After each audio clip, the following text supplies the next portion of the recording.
Hey guys, welcome to another 72 DPI Learn to Play video. Today we're going to be learning to play the 2 to 6 player game King of Tokyo. This was designed by Richard Garfield and published by Yellow. This is a awesome competitive game, very light, not heavy at all. You play as these large giant monsters trying to earn the title King of Tokyo, whether that's by eliminating all your opponents or actually gaining 20 victory points. You'll be dealing damage, gaining hearts, gaining health, gaining victory points. You'll be earning energy, which you can spend to upgrade your monster itself. It's just a lot of fun. So let's dive in and take a look at the components and the game board, and let's get the game itself set up. So first thing we need to do is you take the player board.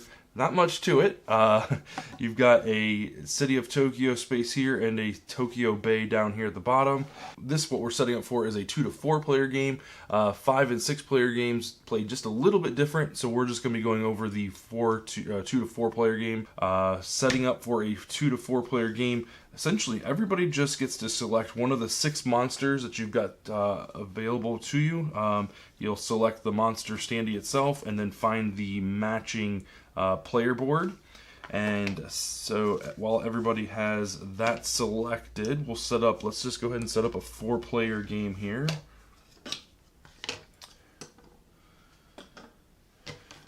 So like I said, everyone takes their player board, everyone takes their standee, and you put the rest in the box. And yeah, you will take the player board and set the victory points, which is indicated by the star here. You'll put that all the way down to 0. And then your hearts token, which are indicated down here, you will mark that all the way up to 10.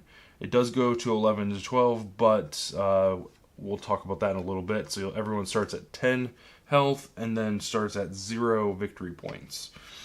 You'll want to gather the 6 black dice, and then also the 2 green dice as well. You'll set the 2 green dice aside.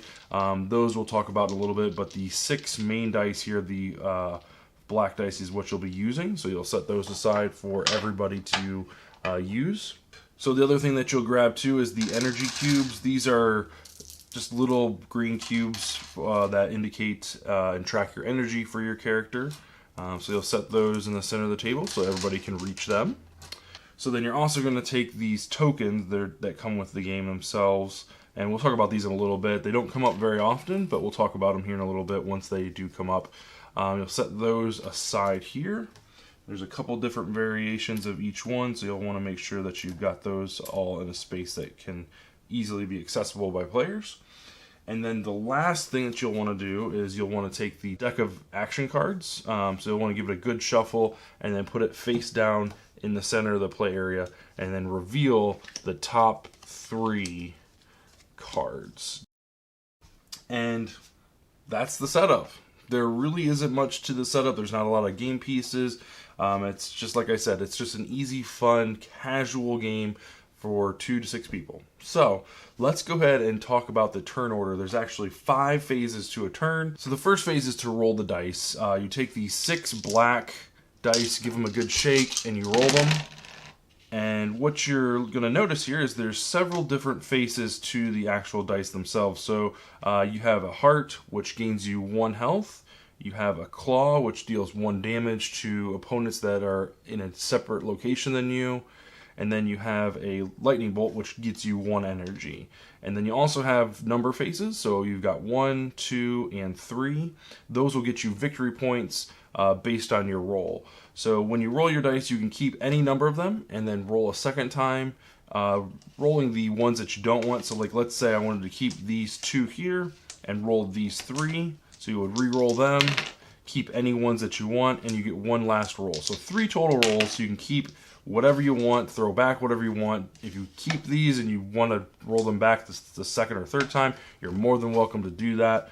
So after we finish rolling the dice, what you're going to be doing is resolving the dice. This is phase 2. So for the lightning bolt, I will get 1 energy token. As far as the numbers are concerned, you're going to get the face value for the first 3. So I'm going to get 2 victory points for these 3. So then any additional dice that I get that match those 3, I will get 1 extra victory point. So for in this example, I will get 2, 3, and then 4. So then I will take my character card here and I will bump him up 1, 2, 3, 4. So I've got a total of 4 stars, still my 10 health. So then I will also add the 1 energy cube next to my player card. Energy doesn't go away, though you'll keep that from round to round, to turn until you're ready to spend it. So next up is the Enter Tokyo phase. And basically what this means is if there's not a monster in Tokyo, you have to enter Tokyo. So since I'm player 1 and there's nobody in Tokyo, I have to enter Tokyo. Now this means a couple different things, and they've got it actually marked down here really well. So when you enter Tokyo, you get 1 victory point. So I'm going to go from 5 to 6. I'll mark that on my player card.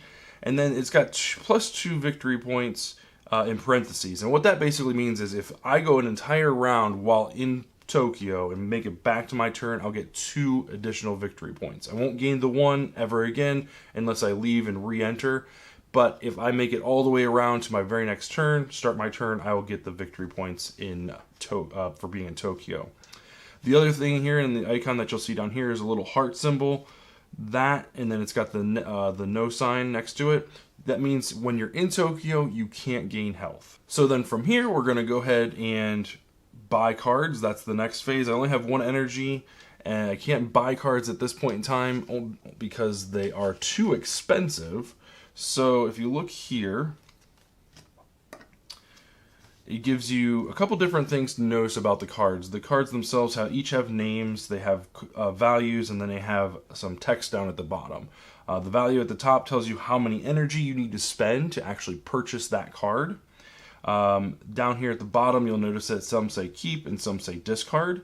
When you purchase a card that says keep, you'll keep it next to your player card, and it does something like over the course of the rest of the game. So for example, this one says spend 2 energy at any time to gain 1 heart. So that means at any time during any player's turn, I can take 2 energy away from my pool and put it back in the central location and gain 1 heart. It's a great defensive card. Awesome, good to have.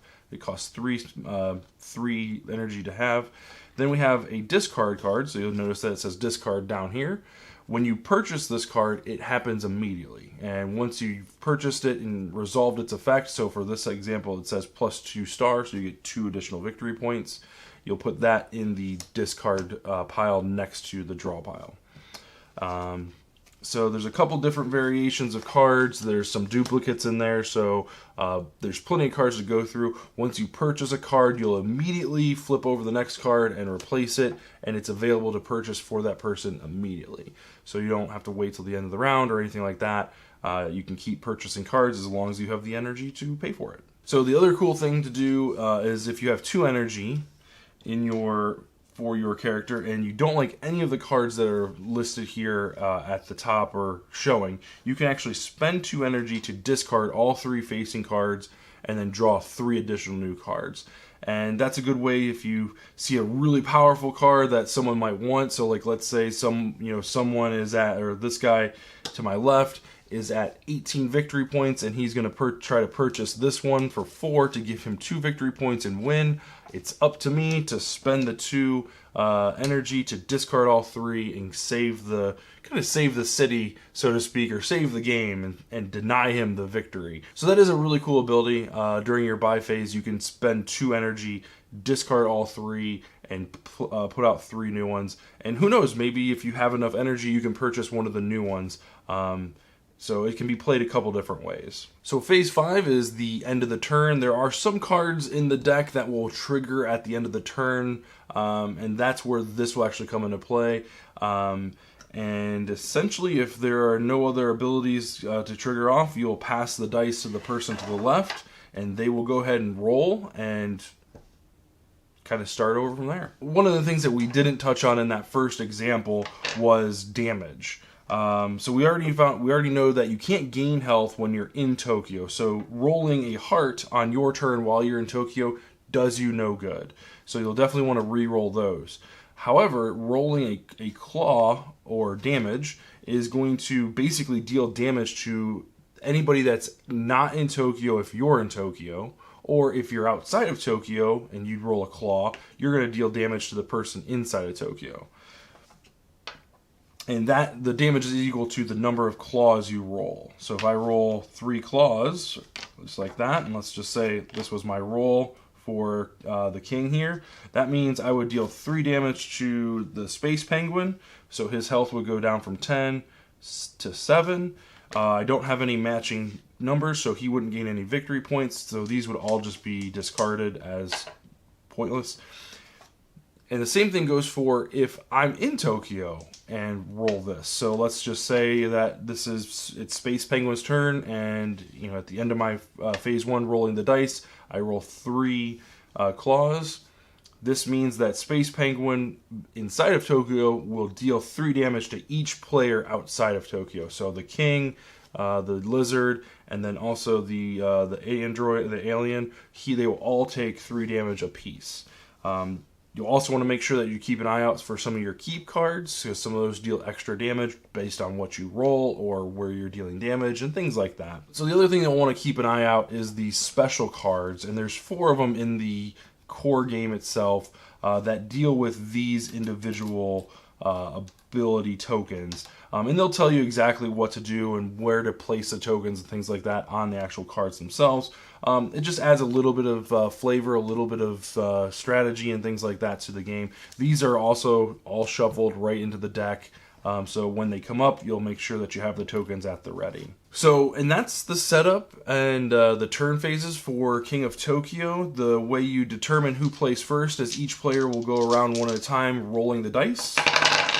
So then whoever rolls the most claws will start the game and be player 1, and then you'll continue in clockwise order in that fashion.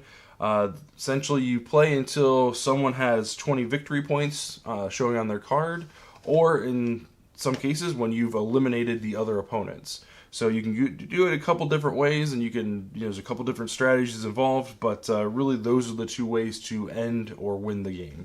And that's how you play King of Tokyo. I hope you enjoyed this video. If you did, make sure you leave a like on the video. Get subscribed to the channel if you want to see more learn to play videos like this one, or also our other videos like reviews and unboxings and things like that. We would really appreciate you tuning in for those videos, and we will see you in the next one. Thanks for watching.